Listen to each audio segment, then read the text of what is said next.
Okay, we're going to take a slight detour and talk about the basic principles of baton technique. Now, the baton is meant to enhance and clarify what your beating arm is already doing. So when I add the baton, it should look like a natural extension of my arm. Now, remember that this is a foundation course, so there's going to be times when you're going to do all sorts of crazy things with your baton. One of my favorite Leonard Bernstein moves is this. Just drags it over his shoulder. It's so dramatic. But in this episode, we're going to establish your baseline technique. Okay, first, let's establish your grip.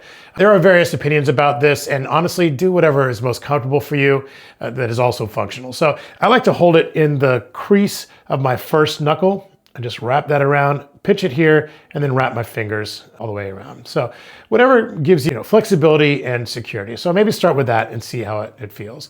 By the way, you want to choose a conducting baton that is really well balanced so that you can conduct beautiful legatos without worrying about it falling out of your hand.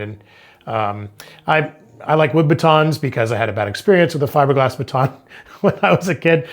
I'll tell you that story some other time. And I happen to like Mallard batons.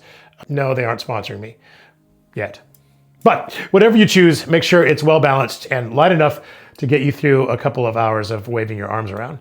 Now, notice as I'm conducting that the baton tip is slightly elevated. This actually has a psychological effect of portraying confidence.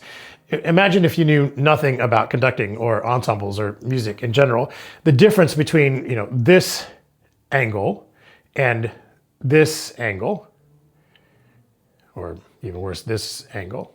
Now, sometimes I'll do that for expression, but in general, you want to have this. This shows confidence. This is your baseline. Notice also that the wrist is relatively stiff. Will there be times when I'll be conducting like this?